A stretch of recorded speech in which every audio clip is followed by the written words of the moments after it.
Welcome to the third episode of the Strictly Football Podcast. I'm Kiana Bossi. You guys can follow me on Twitter at KianaBossi23. Joined here by Gershom Zeller. You can follow him on Twitter at SnacksYTV. Hey, let's get this one. Today in this episode, we're going to go over some results from the weekend, the Champions League round of 16 draw, NFL Week 14 scores, and much, much more. Let's get it! We're going to start out with the Manchester Derby. Manchester City won 2-1 in that game. Really fun game. I really enjoyed watching this one. Apart from Mourinho, implementing the tactics that he normally does in the big matches where he plays a lot of defense, Manchester City came through with an amazing attack. It was really fun to watch. And Pep Guardiola really, really brought this team together, I feel. Yeah, I would say they got lucky with that second goal, but they definitely deserve that win. I think all the actual goals looked a bit lucky. There was mistakes from defenders that led to them. Yeah, Rashford's goal as well. Rashford's goal, Fabian Delph messed up on the play. David Silva's goal kind of got some lucky bounces in there before it fell to him. So the goals itself, I don't think they represent the play of this game. It was a really fun game to watch. A lot of attack from Manchester City. They played amazing. It's just David De Gea in that goal. Oh my goodness. I think I brought this up last time. Without Manuel Neuer playing, I think David De Gea is the best goalkeeper in the world. I think this was actually me and you talking about this. Or maybe off podcast. Off the podcast, yeah. And my response to that was, I think just off of being purely goalkeeper, off of purely basing a player's talents, goalkeeping talents on their goalkeeping talents. Uh-huh. I know it sounds a bit weird, but when you're talking about Manuel Neuer, things get a bit wonky because he's a center back and a goalkeeper. Sweeper keeper. Which is why people regard him as the number one. Yeah. But in terms of just the classic goalkeeper goalkeeping talents, I have to put De Gea above Neuer. Oh, that's a hot take. No, I mean, I don't even think it is because he's just... Starting the show, 155, right out with the hot take. Okay. Calm down a bit. You already know it's going to be a good show. Maybe it is. Maybe it is a hot take, but David De Gea is just... He's just... maybe it is a good show. I don't know. But David De Gea, at the end of the day, is a really, really class goalie, and he was the one that kept Manchester United in this game. 100%. Even though they ended up losing. Yeah, Ederson also made this really great set of saves, one after the other, saving it with his face, then with his foot. It was just, and you see him after, he's like clutching his after face. the play, he's just like, he took a shot from Romelu Lukaku 5 yards out the box and just got smacked in the face. Speaking of Romelu Lukaku, he's been out of form. Yeah, I mean, he started the season up, we were like, Man United's going to run away with the league. He's going to get the top scorer. They're scoring 5 goals a game. And then he just peters out. I don't know what's up. He's that type of player. He's really on. When he's on, I don't think anybody's stopping him if he's on. He knows how to put it in the back of the net. But then there's times where he just looks like a bumbling oaf out there. You know what I mean? Yeah, I feel you. Yeah, definitely, bro. He had a chance from 5 yards 5 yards out and just shot it at the right one at place. Ederson's face. Yeah, I know. Come on, you're a world-class striker getting paid millions and millions of dollars. You can put that chance away. And he's gotten a lot of flack off of his first touch and how poor it is, and he's just continued that into this season. His first touch is a horrendous thing. He scored this goal in qualifying a couple months ago. It was Belgium against, actually this was a friendly. It was Belgium against Mexico in a friendly, and he scored a goal off of a first touch. And it was just because of his first touch being so horrendous that it just bounced its way into the bottom left corner when he was at top right hand of the box. He's just an interesting man with a horrible first touch. And I want to bring up something that's related to the game. Didn't happen in the game, but after the game, rather. Jose Mourinho picking fights with... What did he say this time?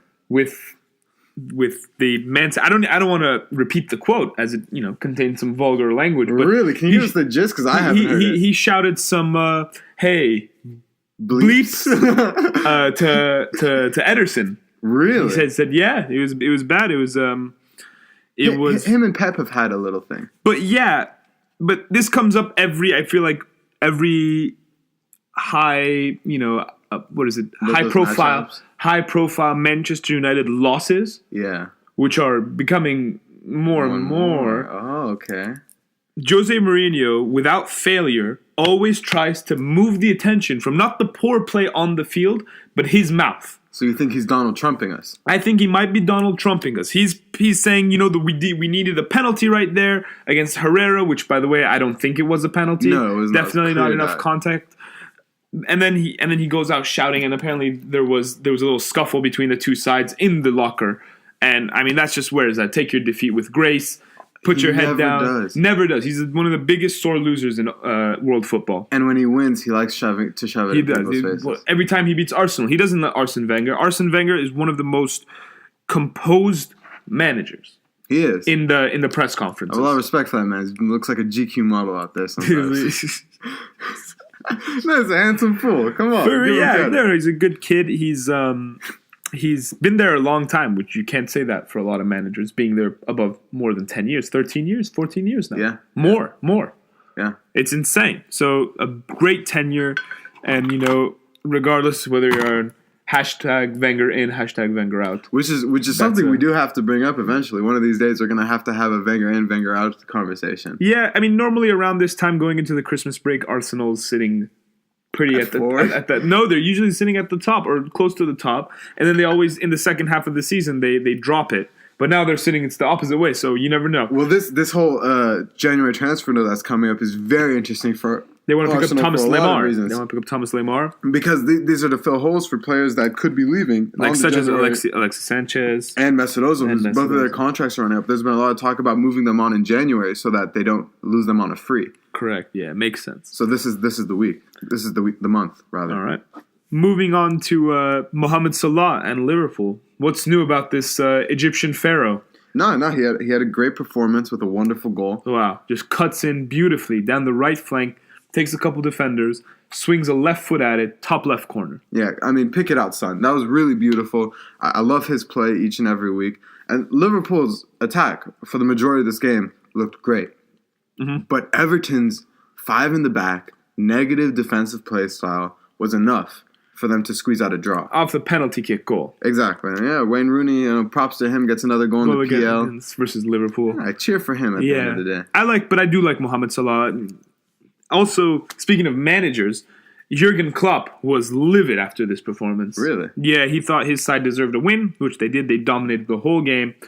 But I like seeing that. I'd be too. It's because that Everton team plays the exact opposite style of football that Jurgen Klopp does. He's attacking. He's Yeah, and this Everton side is negative. They take the life out of the game. I really haven't enjoyed watching them this season, and it's sad because they're one of the teams that a lot of us were very hyped on coming. Yeah, into the especially year. The similar actually to AC Milan. How much they spent in the transfer window, and then both teams have ended up flopping. It's true. You saw it all over your Twitter feed. They made a huge splash in the transfer market. Gylfi Sigurdsson. You got Wayne Rooney. They picked up Michael Keane, a great young defender. No, it really looked like an interesting side, but they've failed to impress us so far this season.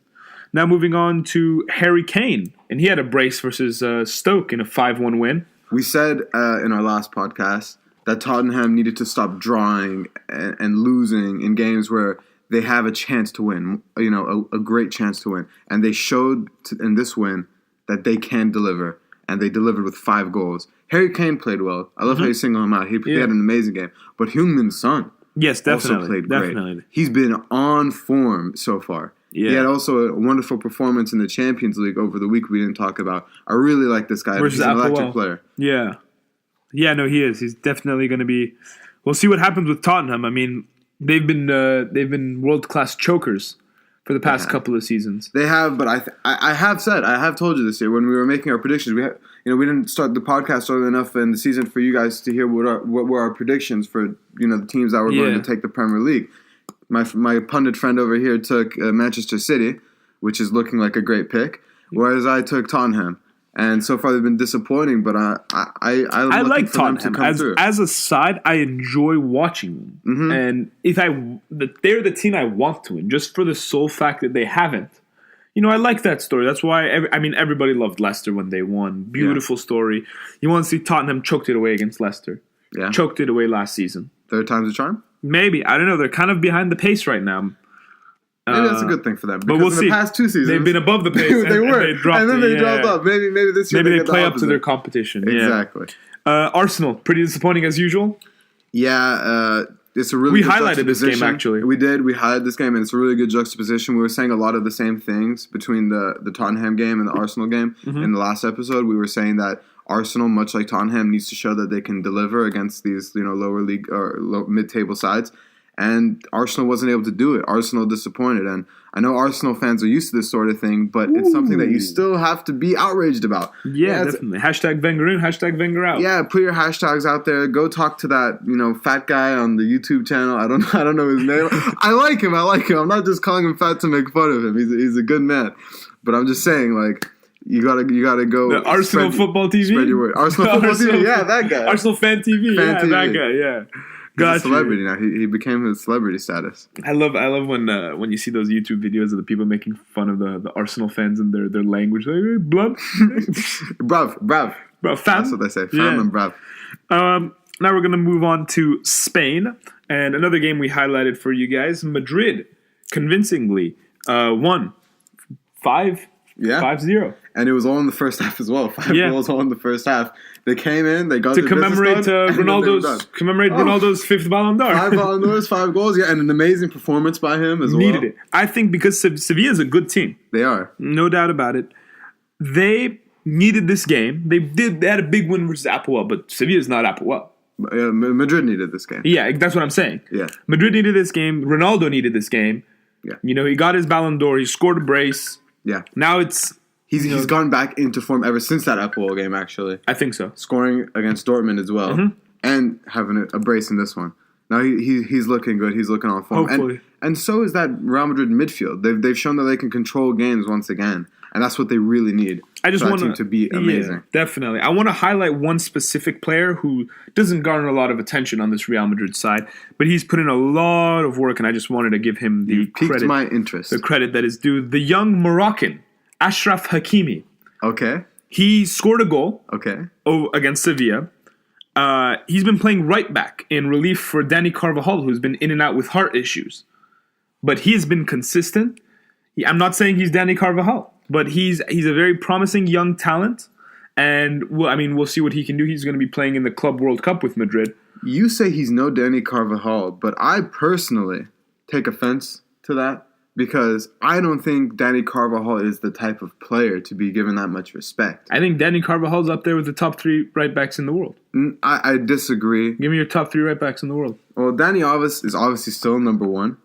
That's without a doubt. So then what do you say? What do you mean? Let me get through my list of top 3. I'm just saying, listen, at the end of the day, Dani Carvajal, really, I think he's the weak point of this Real Madrid defense. Okay, but that's not what I'm asking. I'm asking, is he the best right back in the world or no? Is he in the top 3? Dani Carvajal, no. He's not in the top 3. So give me your top 3. He's not the best. It's Dani Alves, number 1. Okay. You got, in my opinion. Your opinion. Honestly. If you're gonna say Nelson Semedo, I'm gonna smack you.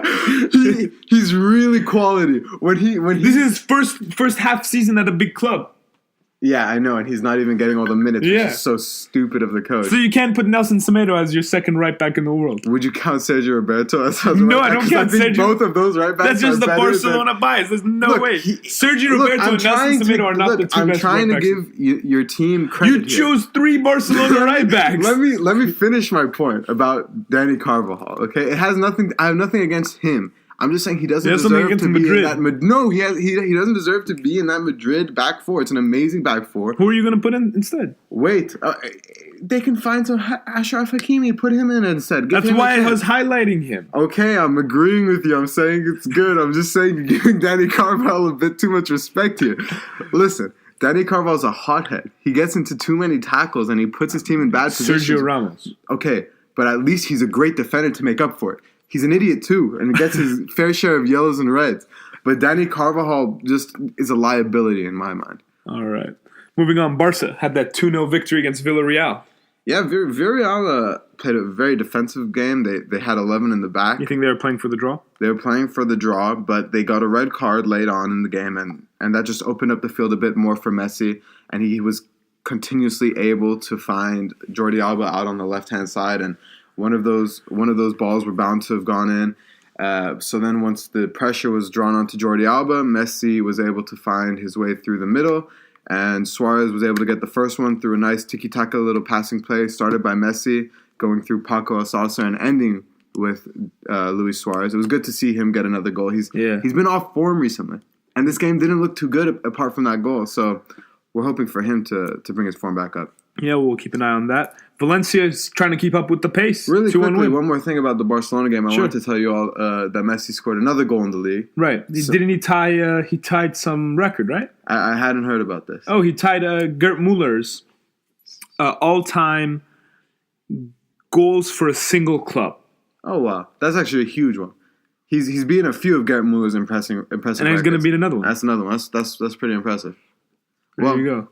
Well, yeah, I just want to highlight that. Yeah, he's further cemented his position in the Pichichi holder race for this season, followed closely behind Simone Zaza and Iago Aspas. What a beautiful transition. Yes. To our Valencia game. Yes. Versus Celta Vigo.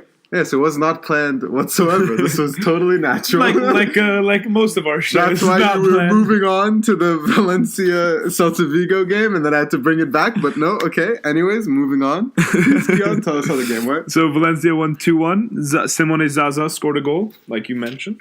He's keeping up with Leo. And so did Aspas in this game. Yeah, Iago Aspas. That was a great matchup to watch. Two underrated strikers.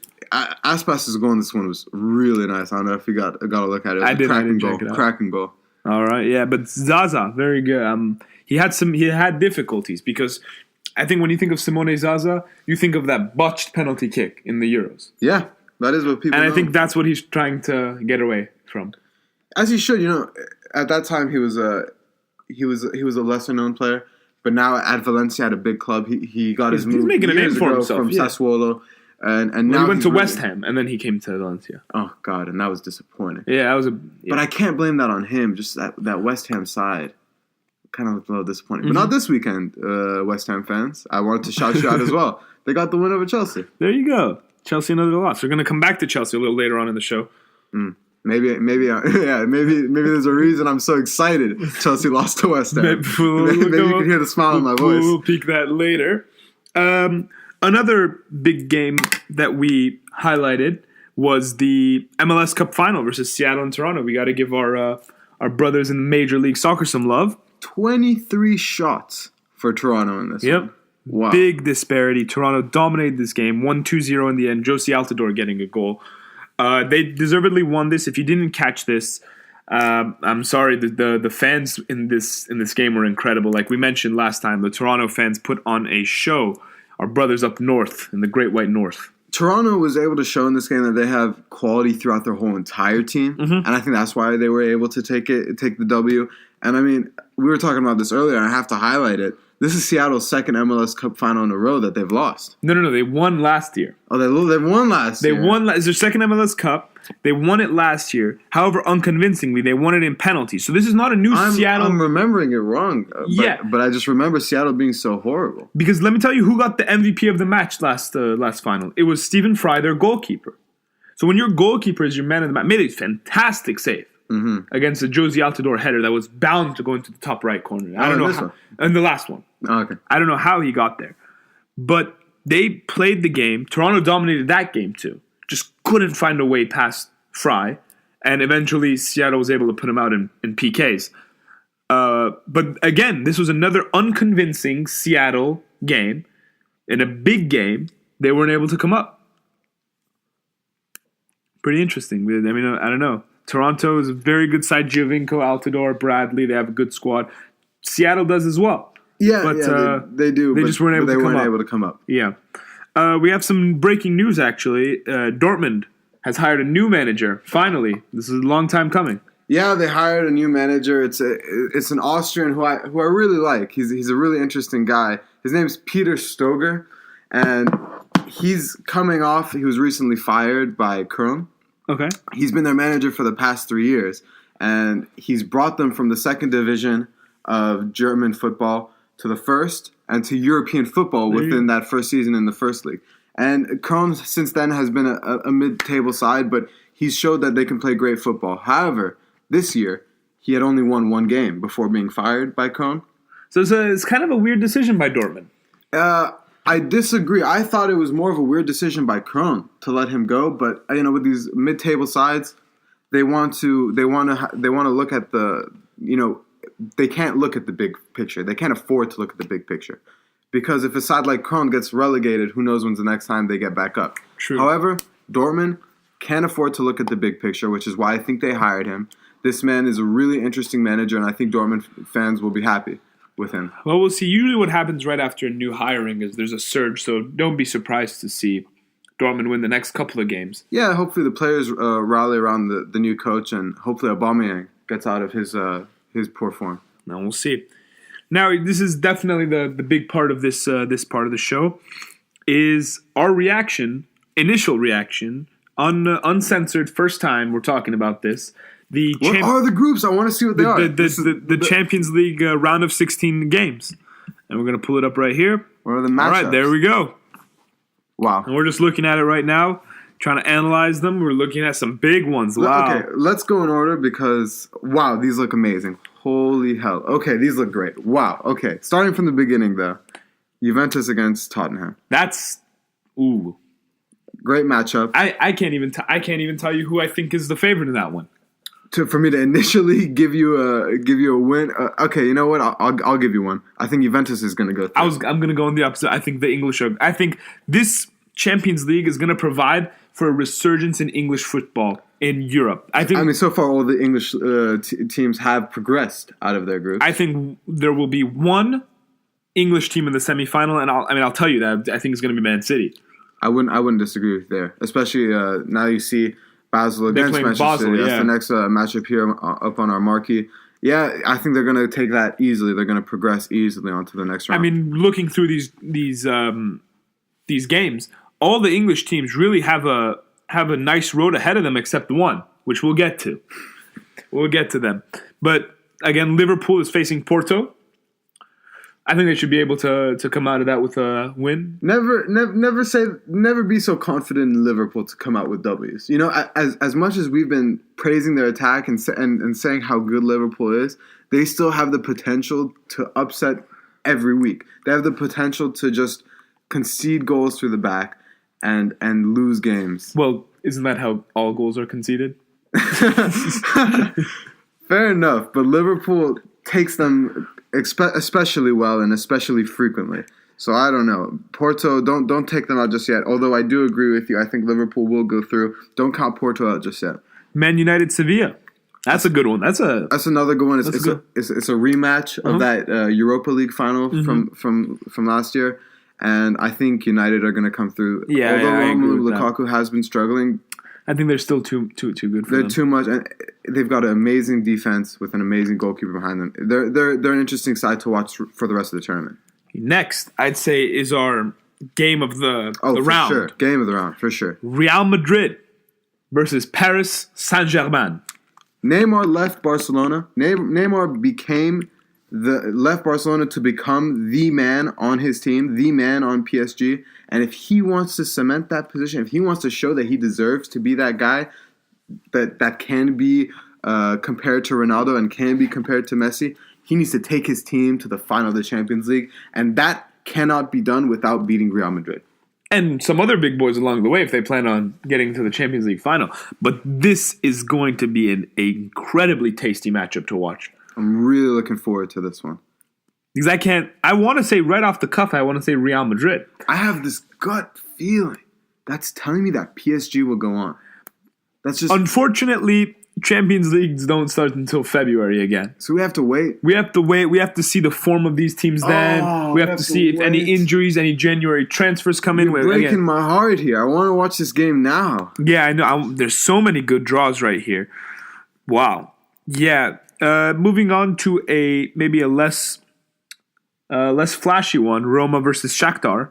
Yeah, but Shakhtar has been known to come out with the wins on these elimination games just because they can get the home goals. Yeah, in their home, and it's very hard for their opponents to score in Donetsk.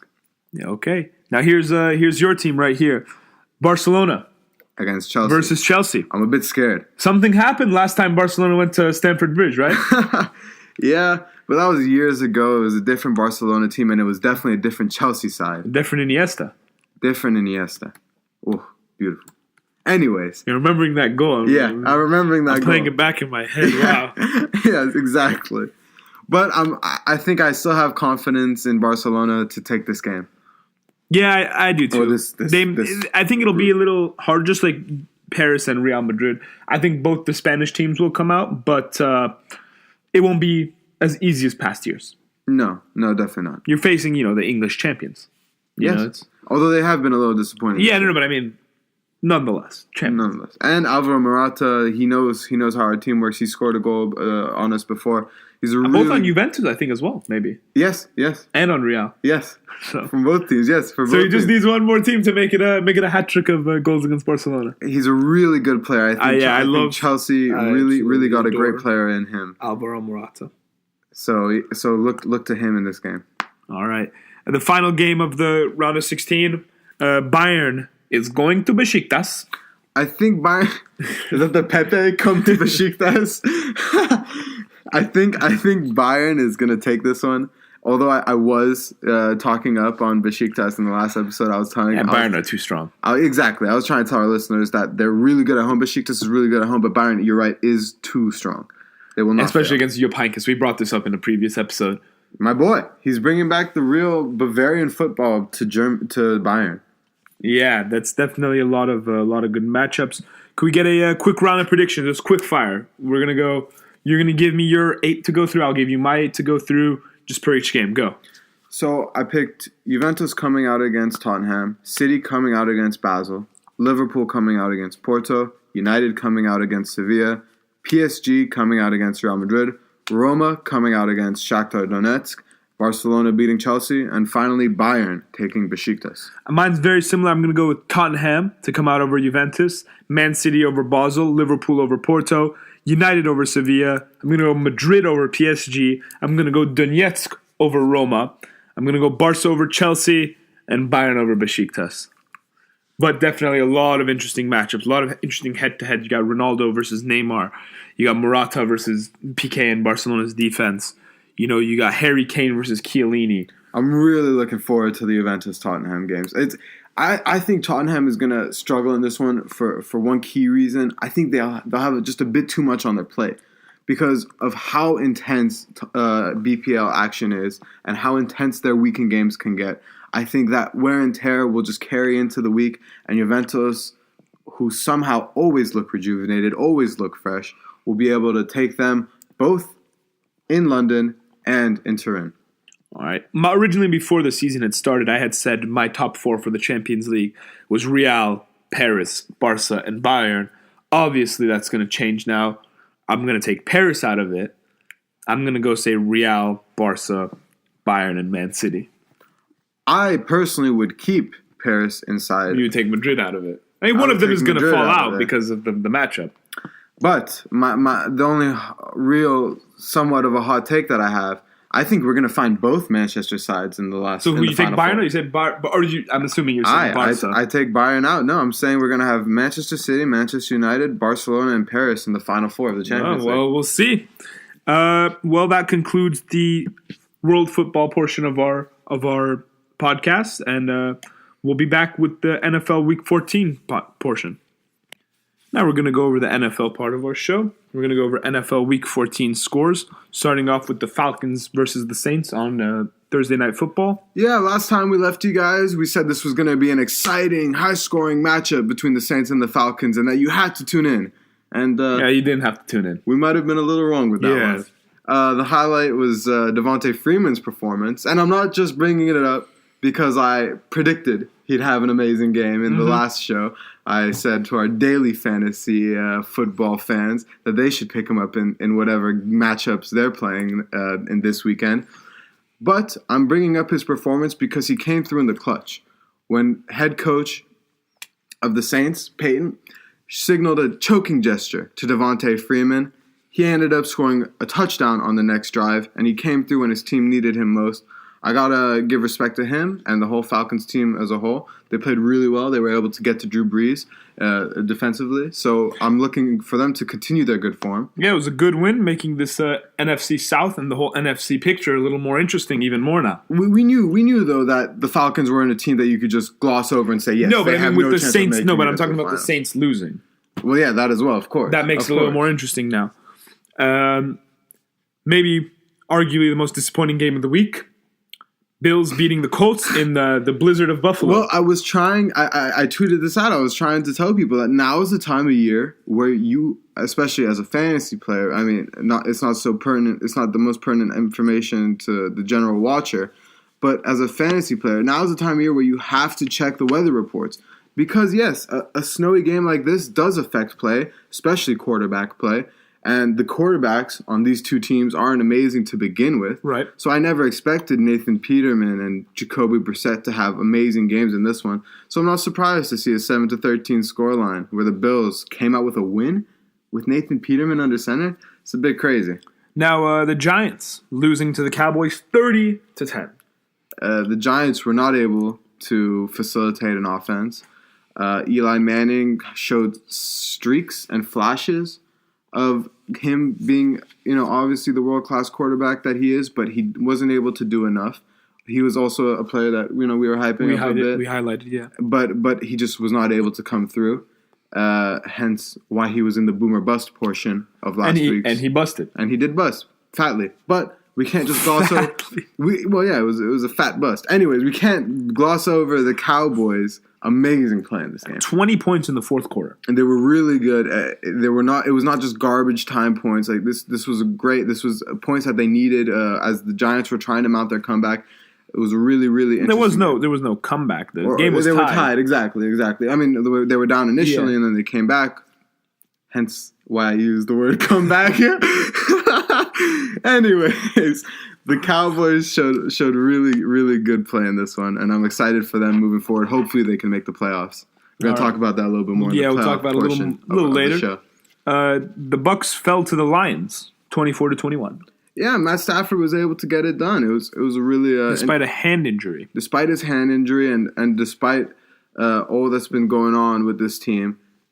However, the Buccaneers have just been awful, disappointing. Is their defense arguably the most disappointing team of this year? For sure. Just because of how high the expectations were. Of course they were high. It's because you have Jameis Winston, who's a great quarterback when he's playing the position correctly, and he just loses games for them when he decides to throw up the ball in the air. This wasn't done in this matchup. This loss can be attributed to their defense, which has not been able to make plays the whole year. Man, I'm disappointed by the Buccaneers. Thoroughly disappointed. The Chiefs beat the Raiders 26-15 in this taking the lead in a very dramatic AFC West. They took the lead in the matchup as well as they did in the AFC West, but in the matchup they took the lead very early, and they didn't give it up. Raiders tried to claw their way back in the fourth, but it wasn't enough. Definitely. Now, a game that I predicted was the Niners beating the Texans, and the Jimmy G trainers keep on rolling. Great prediction. And you know what? You were hyping up Jimmy G a lot last week. I got to give you credit for that because you're right, man. I think he's showing that he can be the starting quarterback for this franchise. I don't think Niners need to draft a quarterback. I do not think they do either. I really like him next year moving forward. I think he's the man for that organization, and I think they're understanding that now. Which is good. A surprisingly exciting game and an exciting finish. In Cleveland, the Packers handed the Browns their 13th loss of the season. I wouldn't say it was necessarily a surprisingly interesting game. I came into this one looking for the Browns to get their first win, as did a lot of people. However, Brett Hundley, man, you got to give credit where credit is due. This man came clutch in the fourth quarter. He can do it in overtime. Yep. Yeah, that's respect. That's respect. Which is what's important. Yeah, and nobody's expecting him to be some superstar quarterback. He's playing under Aaron Rodgers. But his touchdown in overtime looked pretty But that's what's important. Yep, definitely. Damn good to me. He did throw some risky plays, but they ended up coming off for him. Did you see on Twitter? Josh Gordon got into a little fight with the rookie cornerback who was guarding him on the Green Bay Packers. But Flash Gordon did very well during this game too. He did, and the cornerback started up the beef by saying that he had Josh Gordon's number the whole game. Uh-huh. Josh Gordon hit him with some stats, and showed that rookie, yeah, I'm Flash Gordon. I obviously got your number. I had you on that tub. I had you for the game. And he had a great one out there, Again, I'm not just bringing him up because I said he would have a good game, but he really did. He did have a good game. All right, the Bears convincingly beat the Bengals 33-7. I didn't expect this. No, I did not either, especially because it was in Cincinnati. Mm-hmm. But that's the thing with these Bears. If they can get The Bears. if they can get into the lead early, they can run over your team with that rushing attack. Obviously spearheaded by Jordan Howard. He had over 23 carries in the last game. He was playing amazing. That's why you see they got most of their points in the third and fourth quarter, because the defense of the Bengals got so tired from constantly having to deal with the rushing They're attack. running it down their throat. Yeah, exactly. There's nothing they can do. And Andy Dalton is not your savior who's going to mount a huge comeback for Definitely. them. Oh, God, Andy Dalton, I have beef with him. After your first week of fantasy. He cursed my season. Andy Dalton cursed my season. I drafted Andrew Luck. At the time, I was still thinking that Andrew Luck was coming back soon. So if my memory actually serves me right, you did not draft Andrew Luck. I did. No, I don't think you did. I did. You're tripping, man. I drafted Andrew Luck, and I needed streamer quarterbacks. I don't know why you're so hung up on whether or not I drafted Andrew Luck or not. The point is, it doesn't matter anymore. Andrew Luck is our listeners know. Anyways, I used Andy Dalton as my streamer for that week, and oh god, even with having Alvin Kamara dropping 45 points, I still lost my matchup because Andy Dalton gave me -3. So I don't know. You had Alvin Kamara week 1. I just got cursed. I got the ginger curse on me. Yeah, I had Kamara week 1. Okay, because then you dropped him. No, I didn't drop Kamara. I traded Kamara. I picked him up off waivers. Not Kamara. My bad. Not Kamara. My bad. Kareem Hunt. Apologies. Kareem Hunt. Yeah. Apologies. Then you dropped Kamara. No. I didn't. The next matchup was the Viking train finally stops in Carolina. Yeah. I called this one, actually, if you remember. Mm-hmm. I said the Panthers at home were going to take it based off of their defense, and their defense did just enough. Yeah, and this was a big win, not only for the Panthers and the NFC South, but the whole makeup, which we'll get to later, of the NFC playoff picture. I had also previously said that for the Panthers to win this game, they were going to need elite quarterback performance out of Cameron Newton. They didn't get it in this game. They found something. They found just enough. They found just enough. Their running game was able to get it done against the Vikings. Cam wasn't horrible. I don't want to say he was horrible, but he's not as good as he can be. I still see flashes of him playing like he did in 2015, but he's going to need to give a little bit more if the Panthers want to go anywhere this season. Now the Chargers train keeps rolling through Los Angeles. We've been saying this. We've been telling you, don't be surprised. 30-13 win over the Redskins. Don't be surprised when the Chargers continue to get wins. Mm-hmm. Their defense looked amazing again. Great game. Phillip Rivers had a game. Yeah, he did. He's consistently able to find his two favorite targets this year. Keenan Allen and Hunter Henry. Hunter Henry may go missing some games, but when he comes up, he comes back with tubs. You know what tubs are, my friends? Those are touchdowns, TDs, baby. And Hunter Henry's got them. The Broncos were able to shut out the Jets 23-0 at Mile High. Jeez. Now, this was a boring one. I had already said that this game was going to be boring. I got the roles a little bit reversed. I said the Broncos offense were not going to be able to get anything done. It just happened to be the Jets. I'm really disappointed in number 15, Josh McCown. He got injured. He's out. Yeah, and before that, he wasn't playing amazing either, and it was really sad to see him get injured. Hopefully, he comes back next week. We don't have any news on that one. Really quickly with the Broncos, though, Demaryius Thomas moved up to the second place in Denver Broncos receiving yards, all-time receiving yards. So shout out to Demaryius Thomas. We love him over here at Strictly Football Podcast. He's a great guy, and we want him to get to that number 1 spot.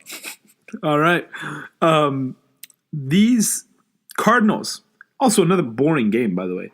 Cardinals beat the Titans 12-7. None of us saw this coming as well. I didn't see this one coming. I thought the Titans were going to come in and rock the Cards. The Titans have been so inconsistent. They have. Sometimes Marcus Mariota is giving up an insane performance. It's on Marcus Mariota. Their inconsistency is on him. Yeah. No, but it's definitely going to be – because they still need to fight for that AFC South. They do. Because the Jags are still – they're still in it. But exactly, they're still in it, but I expect the Jags to have that AFC South especially after this week. Exactly. I expect to have that unlock. Another thing with the Cards, really quickly, there's been reports now that Blaine Gabbert will be re-signed by the Cardinals, and he may be the starting quarterback for them is that next maybe year. the end of Carson Palmer's career? That may be the end of Carson Palmer's career. Possibly the Cards may be looking to obviously draft a rookie QB, but this rookie QB class isn't looking too good. You have 3 in mainly Sam Darnold and Josh Rosen, but they're both reports that they're going to both come back to Southern California and stay for their senior year. They're both not declaring for the draft. The Heisman winner, new Heisman winner, this is also news for you guys, Baker Mayfield has won the Heisman, and he has also... Hasn't declared for the draft yet either. He has not declared for the draft, and there's talks from within his camp that he won't be declaring for the draft. Most of this comes down to the Browns. Yeah, I think so. I think none of these guys want to get drafted to the Browns. I think that's what this is all about. I think so too. I don't think anybody wants to go play. Nobody wants to take their talents to Cleveland. Even Myles Garrett. You think it was a joke when he said he wanted to play for the Cowboys? When he made that little message to Browns? No. It was to Jerry. Oh yeah, and he was telling Jerry, trade up. Exactly. It wasn't a joke. This was no joke. Nobody wants to play for the Browns. He wanted to find any way for somebody to trade with the Browns. Just look at their helmet. Their helmet doesn't even have a logo on it. That's how bad they are. I mean, tradition. Isn't their logo a helmet? Their logo is a helmet. And their helmet doesn't have a logo. I never even thought of that. You're blowing my mind right now. It's insane. Like, come on. Helmetception. The next game is the Jaguars defeated the Seahawks despite a fourth quarter heroic performance by Russell Wilson, 30-24. Russell Wilson came up amazingly in the third and fourth quarters. But I think this loss really hurts his case for MVP. I mean, we're going to get to that. Because I have some things to say about that as well. Fair enough. Our game of the week. We picked this one out, which ended up being actually a very, very good game. Amazing game. Really the Eagles versus the Rams, right down the road in the LA Coliseum. Eagles win 43-35. They clinched the playoff spot. They clinched that NFC East. Rams, though, still a game above the Seahawks in the divisional standings. Yeah, first things first, before I even get into what happened in the game, I wanna give a really quick update about Carson Wentz. He did tear his ACL. He's going to have season-ending surgery. It's a really sad thing to hear because not only was he playing amazing in this game, but he's been amazing all season. So heal up 11. We hope you get better soon. Yeah, we're gonna go through what the effect of that is on the MVP race and the playoff picture a little later. But yeah, definitely, he's a lot of fun to watch. It was great to watch. In this game, he was electric. He was single-handedly bringing the Eagles into a really, really great winning position early on in the game. He was playing really well, and it was really nice to see him going head-to-head against Jared Goff. And don't discredit these Rams. These Rams got a touchdown, I think, they got a blocked punt touchdown. Todd Gurley ran for 2 TDs. Yes. Who he actually leads all running backs in touchdowns. Yes. I think he's second. Oh, he's been the running back. Him and Le'Veon Bell have been. He had a vintage Todd Gurley hurdle of the year. Jared Goff. Nice. Jared Goff has been playing out of his mind. Yes. No discredit to these Rams. If this was any other team that was not Philadelphia, this is a Rams victory. I think the one thing I have to put on the Rams where they did make a lot of mistakes. I think it was the penalties. Yeah, Tremaine Johnson. I can bring it one in Tremaine Johnson in the fourth quarter. There was third down. And he started barking at Alshon. Yeah, there was they threw the pass to Alshon Jeffrey, incomplete. Tremaine Johnson shut his ass down. Shut Alshon down. But he let him know. Yeah, that was the problem. I bet he straight up said, Alshon, I shut your ass down, and you can't do that right in front of the ref. And it was a silly flag, And that would have been seeing that. That would have been fourth down, kick the field goal. LA still has a 1-point lead, gets the football back. That's a whole different ball game. Instead, Philly's got the touchdown. No, they didn't get the touchdown. They still got the field goal. But think about the time. The next drive, the amount of time the defense was on. All this. We could have gotten the ball so much sooner. We would have been better field position. All this stuff. Because they weren't in the field position to punt. They were in the field position to punt, not to get the field goal. Yeah, really, really disappointing from the Rams to have that many penalties. A lot of penalties on them, and it's a young team. It's going to be, like we said, it's going to be good for years to come, but that's one thing Sean McVay and company really need to work on. Last thing I want to bring up from this game was from the limited time that we saw Nick Foles in the game, he did not look that bad. And the head coach of the Eagles had come out in a press conference to talk about Carson Wentz's injury and to talk about Nick Foles as the starter, which he is now officially the starter of the Eagles. Yep. He was obviously saying that it's a huge loss to the team to lose Carson, and it's true. But he was also highlighting that they have a great backup in Foles. And I agree. I believe 2 years ago he had the highest passer rating ever. Yeah, he did. He's a really quality quarterback, and I expect him to carry the Eagles' hope, in a realistic way. He's not going to come up and light up the scene, but he's gonna be good for them. Right. Sunday Night Football. Steelers beat the Ravens in a nail biter, 39-38. Really fun one to watch. But I got 2 letters for you. That's A, B. Yep. Man lit it up. He had 200 yards on the game. He played amazing. This is why people talk about him winning the MVP. This is why people bring a wide receiver into we're going to talk about the topic.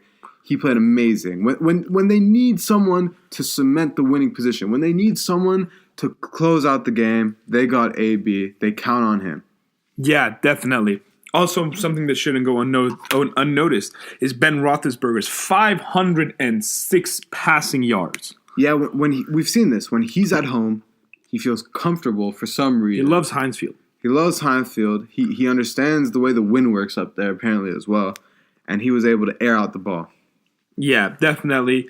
He's a very, very quality quarterback. Those stats also kind of look a bit padded as well at times. Like, I'm not trying to take anything away from him, but there's a lot of times where he just gets a little toss, ges a little flick to Le'Veon Bell. And lets Le'Veon do his thing. And, man, this guy goes out and gets it every single time. I think there's a new age coming in the NFL of receiving running backs. Mm-hmm. And Le'Veon Bell started the charge. He spearheads that group.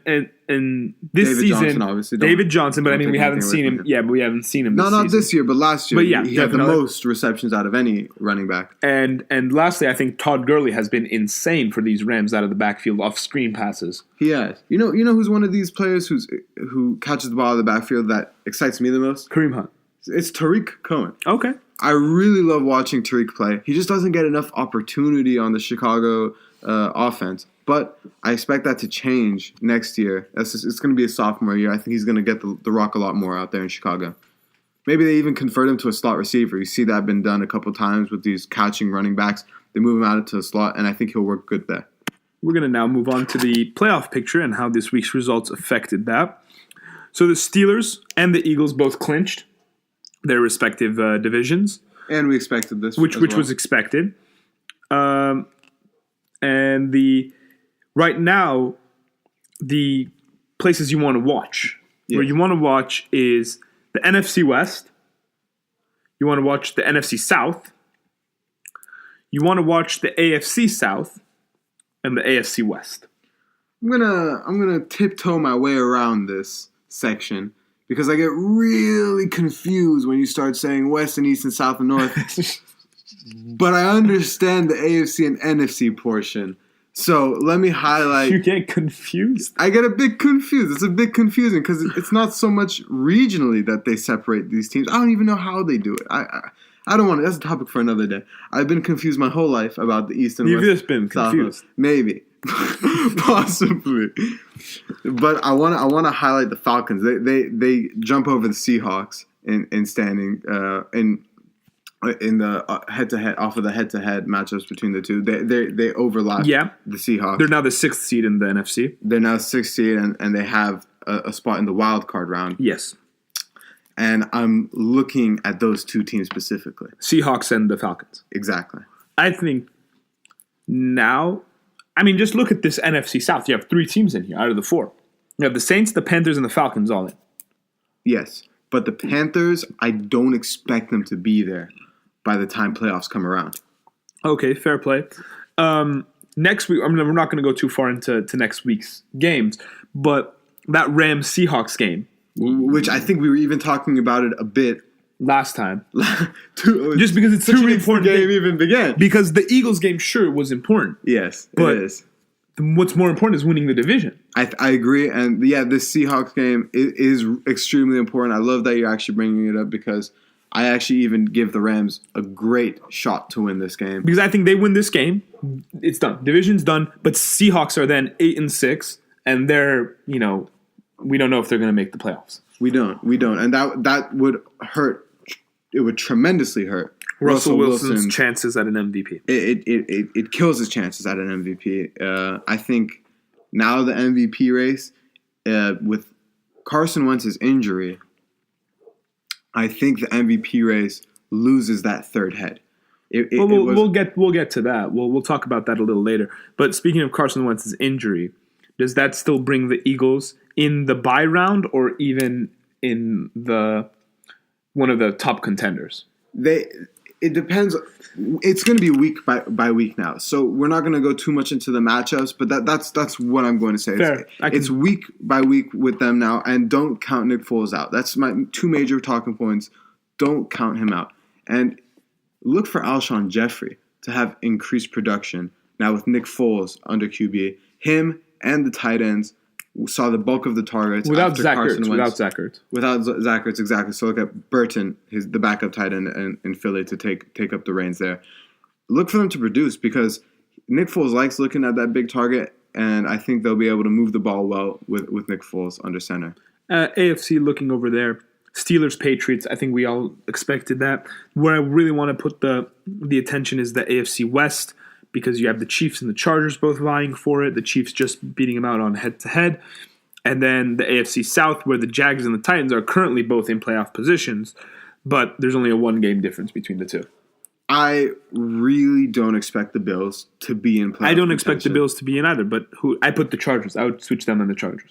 100%. The Chargers are trending on the up, while the Bills... We don't know where they're going. We don't know where they're going, and I can't believe they even got a win this week. It really baffles my mind to think about, because Lord knows I wasn't watching this game. Yeah, definitely. But going into in the hunt races, the Ravens and Chargers are still in the hunt, as well as the Raiders. I really wouldn't give much credit to the Dolphins, Jets, Bengals, or Texans, who are still technically in the hunt. But realistically, it doesn't seem like they'll catch up. The Texans' chances to make it into the playoffs are so low. Left with Sean Watson. Yeah, definitely. Injury. Dolphins, I don't think they're going to make it. Jets obviously just lost their quarterback. I don't think they'll make it. And we don't know how long he's going to be out for. I think it's I don't know what it is. I just know he left. Okay. The last game. And then going to the NFC, Seahawks are definitely still in this race. We'll have to see what happens against the Rams. Lions, I don't know. They're kind of on and off. Packers, Aaron Rodgers supposedly is supposed to come back next week. That puts them in a great position to make it. Cowboys, honestly, I don't know. We're going to have to wait to see what happens when Zeke comes back. If they have to just win the rest of their games. That's all I can say. With the Cowboys, exactly. You said it. You couldn't say it by myself. It doesn't depend. It doesn't matter what the people around the Cowboys do. It's not. They're in a good enough position to make it into the playoffs. It is solely on them to make it into the playoffs. Yeah. They're not going to win by other people losing this and that. They need to put it on themselves. Dak Prescott needs to step up and say that if my team's going to make it to the playoffs, it's going to be because of me. Cardinals, they say they're in the hunt, but I don't see it. I don't buy it. No, neither do I. Because of how tough their division is as well. Another thing really quickly with the Packers, I don't want to just gloss over them. Now with Aaron Rodgers coming back, they will make it into the playoffs. Aaron Rodgers is going to ensure that his team gets there, and they'll go far. This year, they'll go far. Fair play.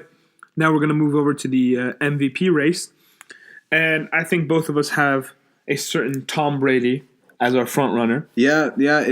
Initially, I had Wentz as my. I think Wentz falls out as my QB, but as I was saying earlier, if you don't play the whole season, you can't win MVP. Exactly, and it's the no worst, fault to him. It's an injury. No fault to him, but it's the worst time for it to happen as well. 100%. Where he needs it's crunch time. He needs to prove himself. Exactly, he needs to be there for his team, and I mean he still led his team to an 11-2 record, which is something in itself.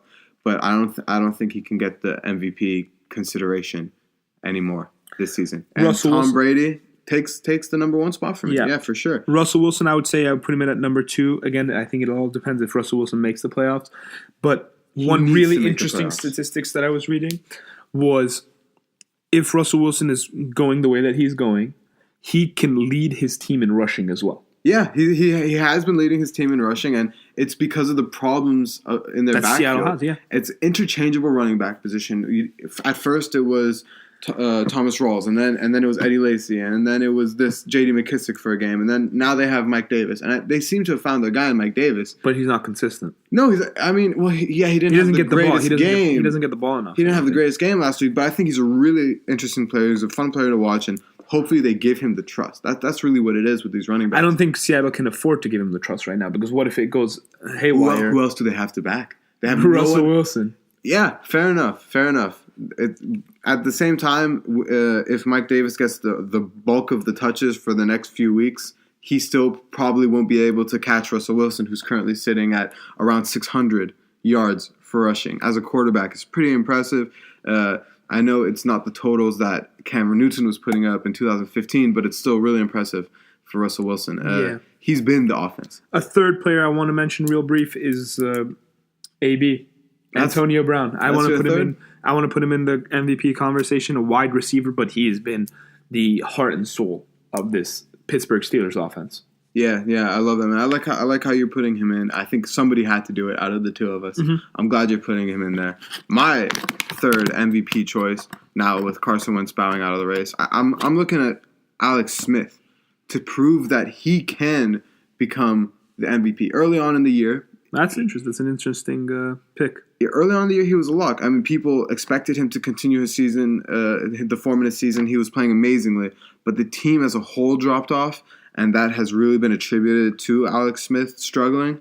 But now they've been coming back ever since that game against the Jets. They ended up losing the game, but Alex Smith showed that he is a world-class quarterback, and I think he's going to continue that form, get his team into the playoffs, and secure a possible MVP nomination.